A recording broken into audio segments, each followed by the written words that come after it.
Тобто питання було стосовно питання було стосовно умов для допомоги від програми. Правильно я розумію? Так. Надається. Thank you for the question. I would like to try answer this question briefly because it is good question. It should be answered.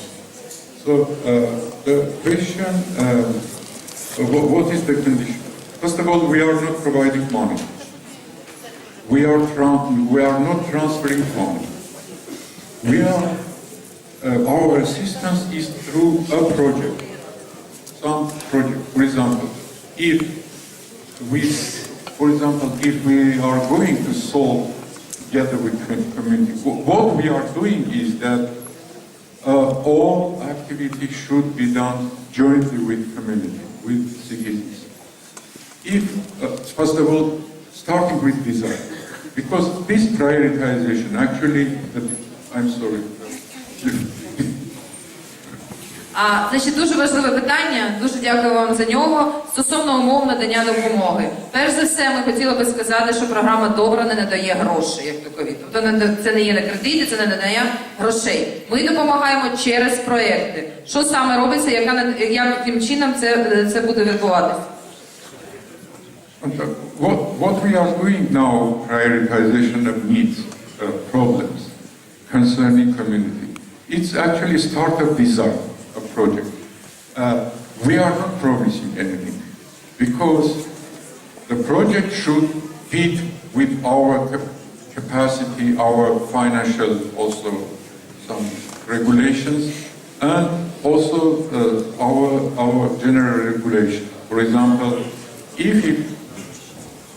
we are several directions.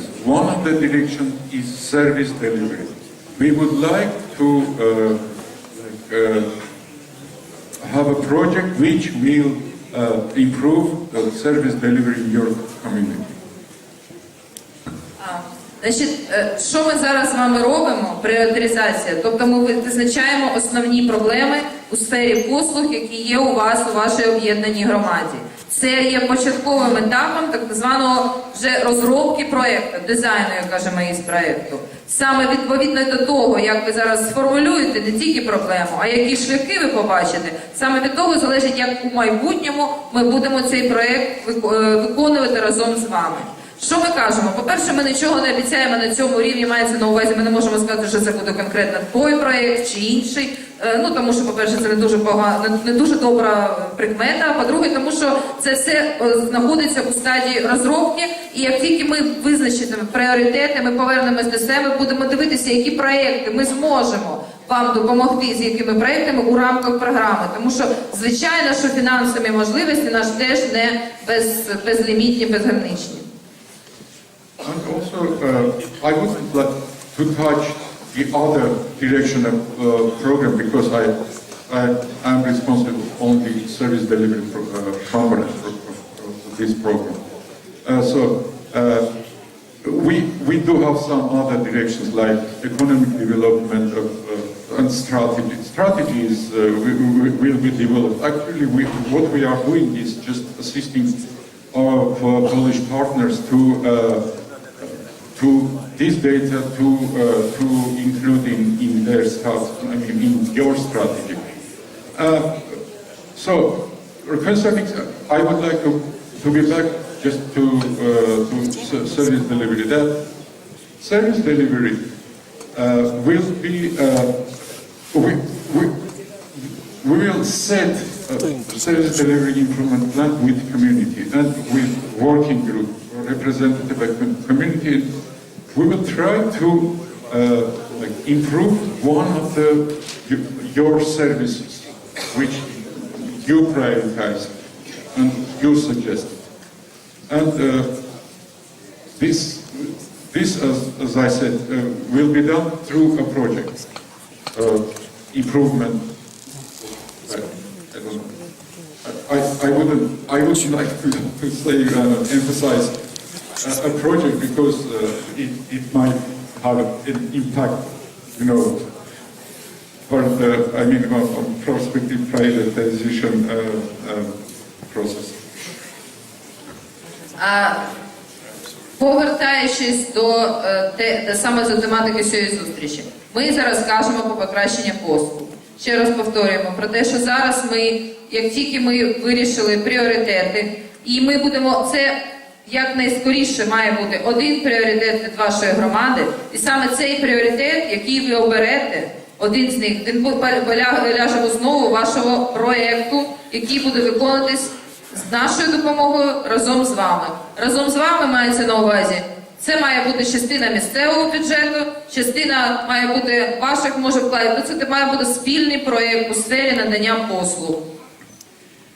But again, I would like to emphasize very strongly that all these data should be conveyed to our Polish partner, be included in strategy.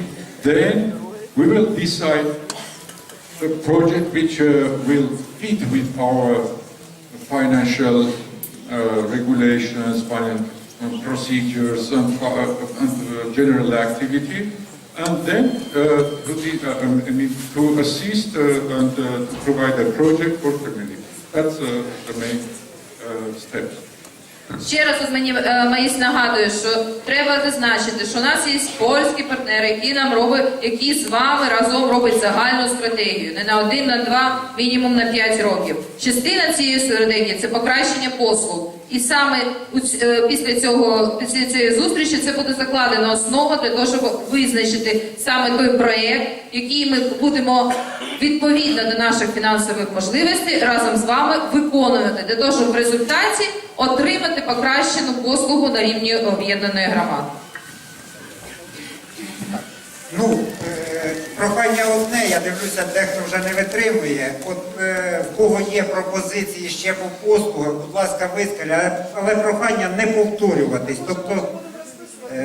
Тобто вже дуже багато висказали і висловили. В кого є ще якісь інші пропозиції, будь ласка. Коротенько, одну секундочку, можна? Так, пожалуйста. Це більше до всього до вас касається. Ось виходьте. Давайте вже всі втомилися і ми будемо до завершання нашої виходити. Коротенько, Валерій Владимирович.